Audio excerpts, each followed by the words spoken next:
Assalamualaikum warahmatullahi wabarakatuh. Bisa kabut taka. Salam awas. Oke, sahabat Bawaslu, jumpa lagi bareng saya di Adopsi. Ada obrolan seputar demokrasi.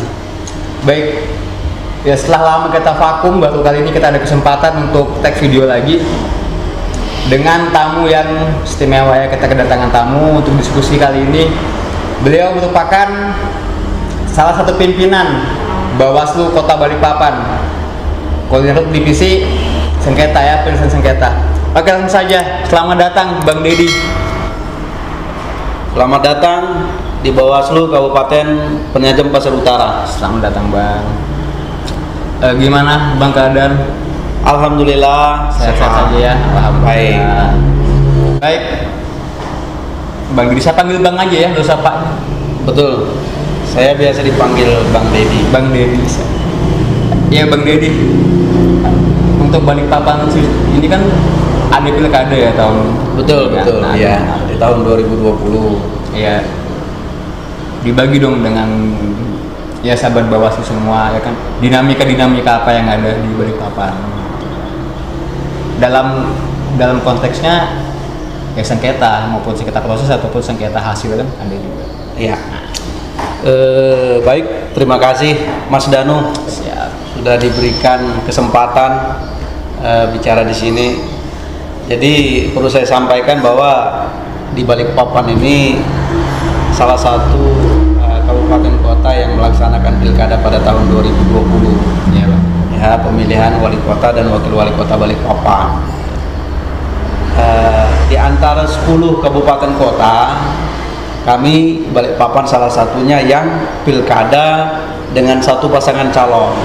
Kolom kosong. Ya, bisa disebut dengan pilkada jomblo. Kata jomblo. Jadi se-Indonesia itu ada 25. Salah satunya yang melaksanakan pilkada jomblo yaitu Balikpapan. Kota Balikpapan.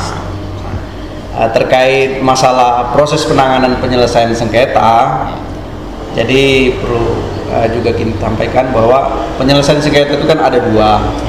Sengketa antar pesertanya dan sengketa antar peserta dengan penyelenggara. Karena di Balikpapan ini hanya satu pasangan calon, jadi tertutup sengketa antar peserta.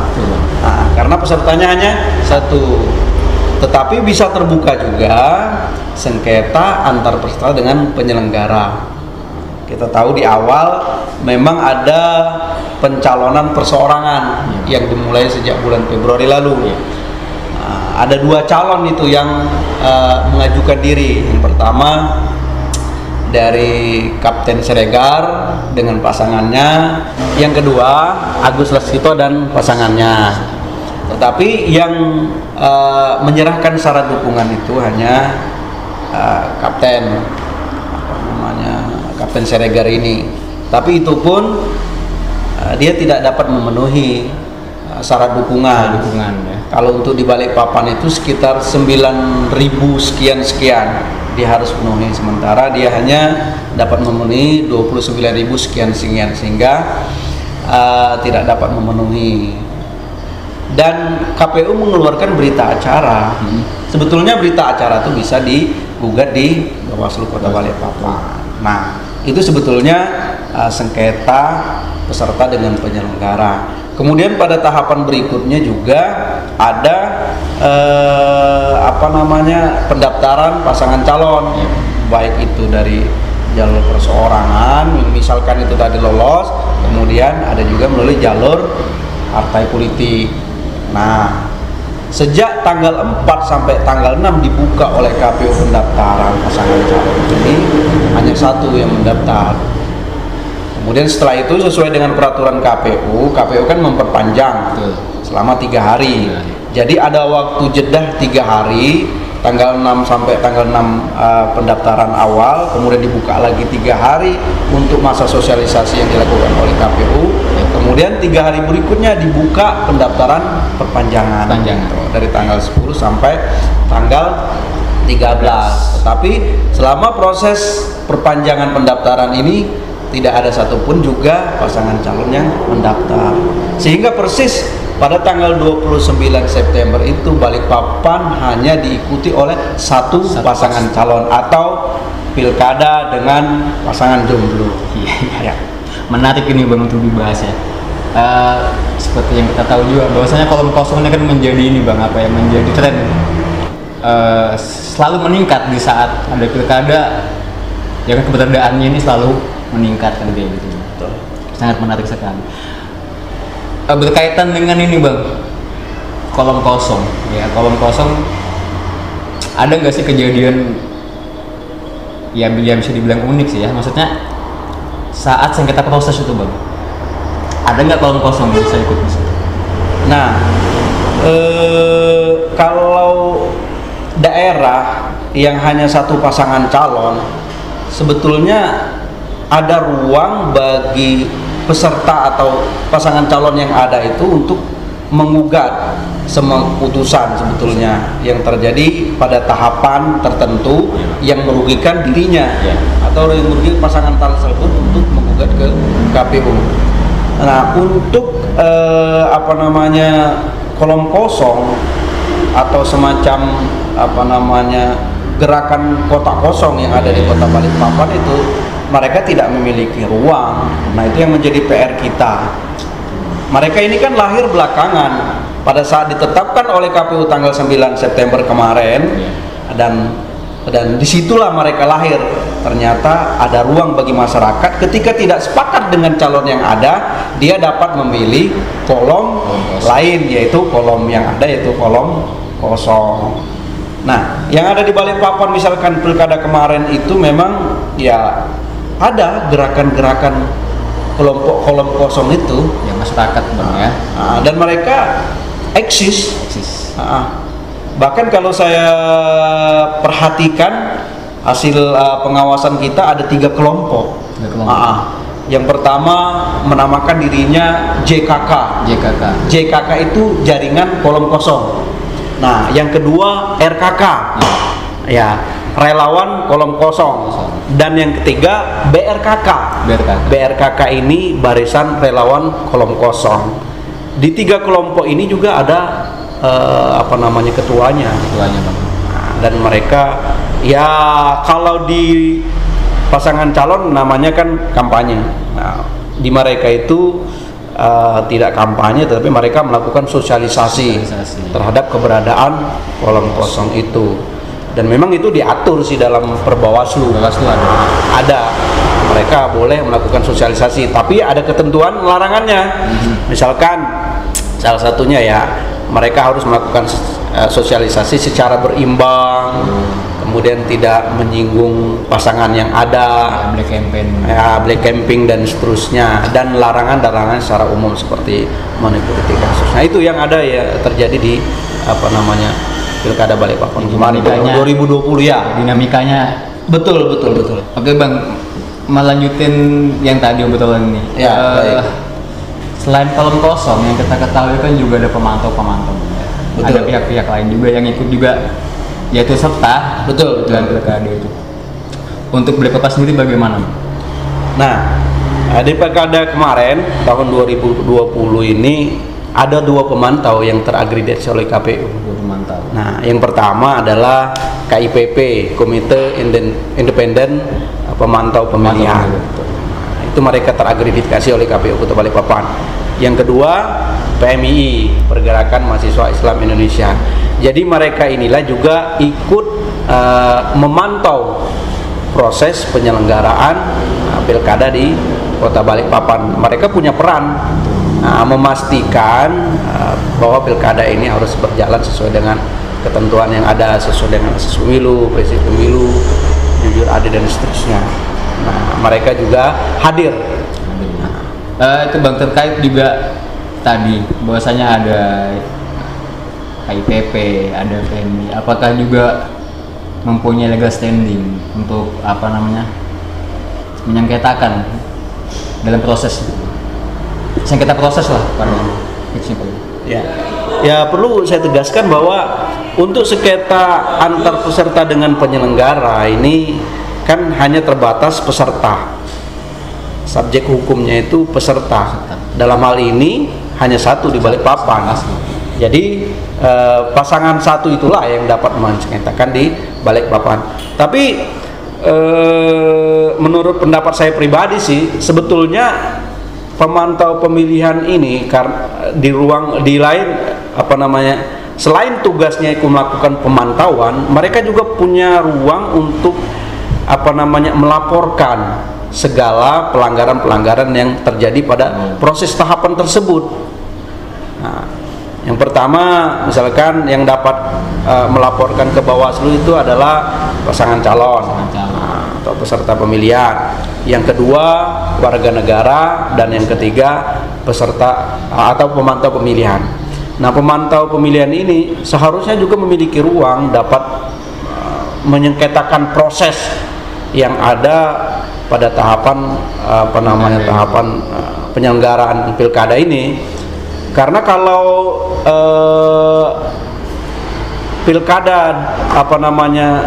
dengan lebih daripada 2 pasangan calon, jadi sengketa itu terjadi antar peserta.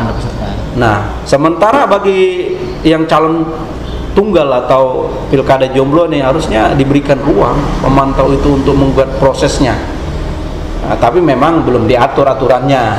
Berarti belum ada ininya Bang, normanya belum ada Bang. Belum ada diatur normanya. Ya, ke depan kami berharap mereka juga selain diberikan ruang dapat melaporkan pelanggaran selama proses di pilkada, mereka juga diberi ruang untuk mengajukan gugatan atau menjadi pemohon pada sengketa proses tersebut. Jadi subjek dia Bang. Iya. Diharapkan seperti itu ke depannya. Tinggal aturannya nanti diusulkan atau diatur oleh teknisnya kan seperti itu. Betul. Dari 9 Bang ya, karena kan PPU udah ikut pilkada. Oh iya, betul. PPU udah ikut pilkada. Jadi PPU ini menunggu di tahun yang belum pasti juga kan. Ya. 2023 atau 2024 di PPU. Ya, betul. Apalagi ada wacana mau direvisi undang-undang pemilu dan pilkada. Oke Bang, lanjut. Dari 9 kabupaten kota Bang di Kaltim yang mengikuti kontestasi pilkada ini, mengikuti melaksanakan pilkada, ada 3 kabupaten kota yang Bawaslunya memberikan keterangan di MK. Ya kan begitu. Betul. Jadi ada yang ngerasa nggak puas. Betul. Dengan hasil di pemilihan kemarin. Untuk Balikpapan sendiri Bang, kalau tadi dijelaskan di awal bahwasanya kolom kosong tidak memiliki subjek atau legal standing sebagai penggugat atau pemohon, apakah itu juga berlaku untuk sengketa hasil di MK? Jadi untuk sengketa hasil itu khususnya bagi Balikpapan ya, yang pilkadanya ini pilkada jomblo ya kan. Jadi sesuai dengan peraturan Mahkamah Konstitusi nomor 6 tahun 2020, khususnya bagi daerah yang pilkadanya dengan 1 pasangan calon, yang dapat menggugat itu adalah pemantau pemilihan. Nah, di Balikpapan ada 2 pemantau pemilihan, dan yang mengajukan permohonan ke Mahkamah Konstitusi kemarin itu hanya KIPP, Komite Independen Pemantau Pemilihan juga ke MK. Nah, mereka yang menggugat kemarin di MK terhadap keputusan KPU.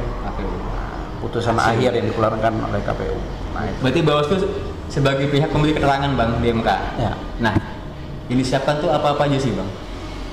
Kalau kita memberi keterangan di MK menghadapi proses sengketa di MK itu apa aja persiapan yang dilakukan? Ya. Sehubungan keputusan KPU itu digugat oleh pemantau pemilihan, maka kita melakukan beberapa persiapan-persiapan. Yang pertama, kita memastikan bahwa sudah terdaftar permohonan itu di Mahkamah Konstitusi pertama.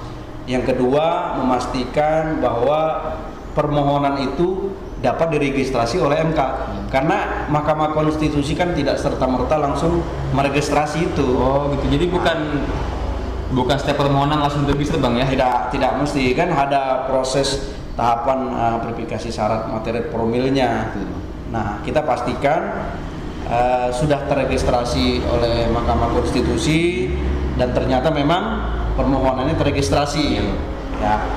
Kemudian setelah itu kami membaca apa-apa saja yang menjadi keberatan, kemudian yang ada persinggungan dengan peran Bawaslu selama proses pengawasan pilkada ini.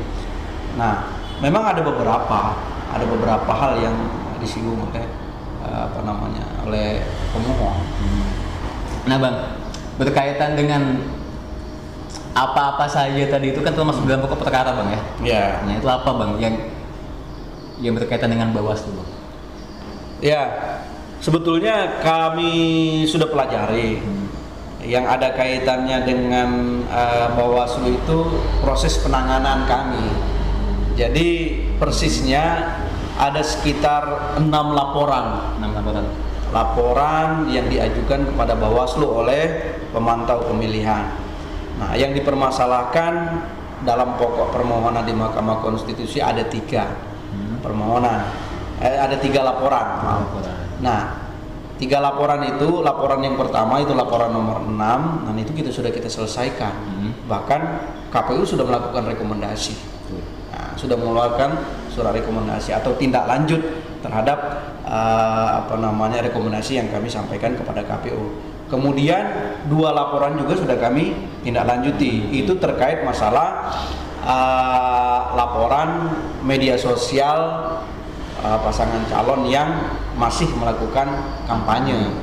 Dan setelah kita melakukan proses penanganan, itu sudah ada statusnya, sudah ada hasilnya, dan kami juga sudah sampaikan kepada pemohon, dan kami juga sudah menempelkan di papan pengumuman Bawaslu Kota Balikpapan.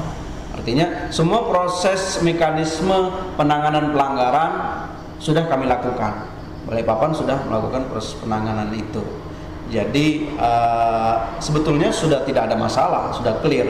Tetapi ya hak bagi pemohon untuk melaporkan apa dia mau membawa kalau mau dianggap sebagai masalah dan dibawa ke MK. Ya, oke. Berarti keputusannya belum ada Bang dari MK ini?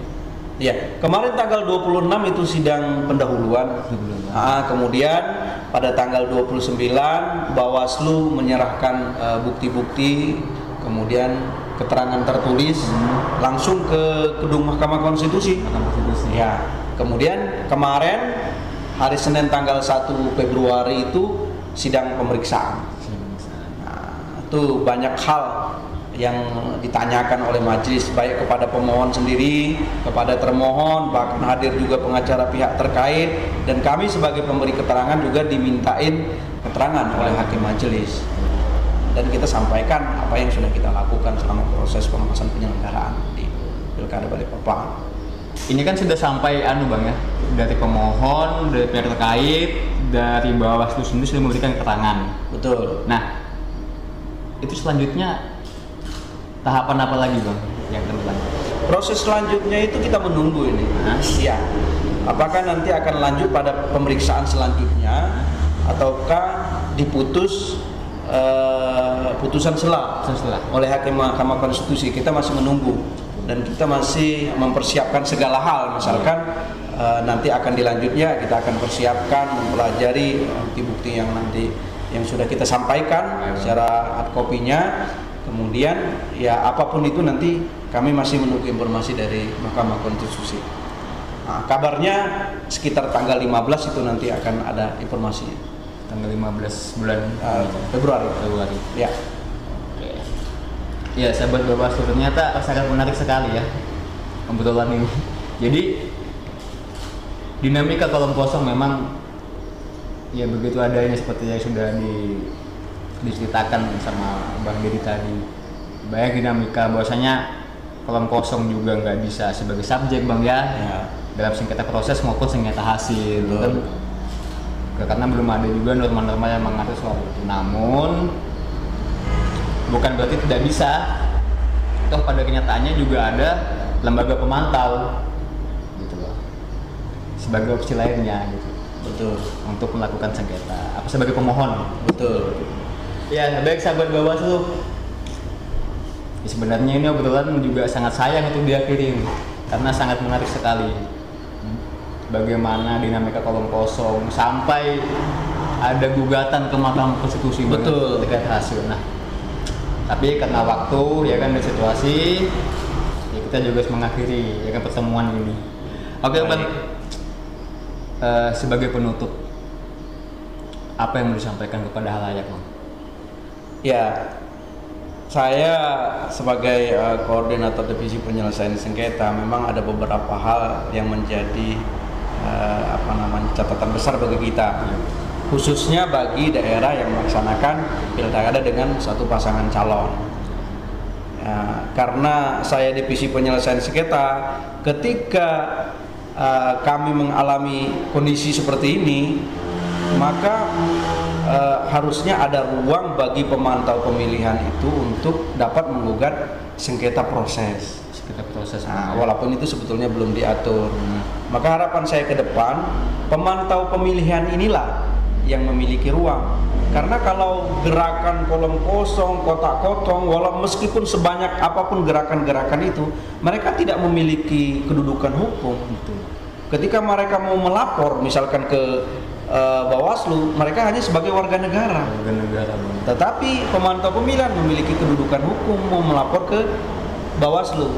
Nah, terkait kewenangan Bawaslu dalam penyelesaian sengketa, kedepannya dapat diaturlah bagi pemantau pemilihan untuk menjadi pemohon atau memiliki kedudukan hukum untuk menjadi pihak mensengketakan, misalkan ada beberapa keputusan KPU, kemudian berita acara keputusan KPU dalam proses tahapan penyelenggaraan itu. Seperti halnya ketika misalnya daerah yang melaksanakan pasangan calon lebih daripada 2 pasangan calon.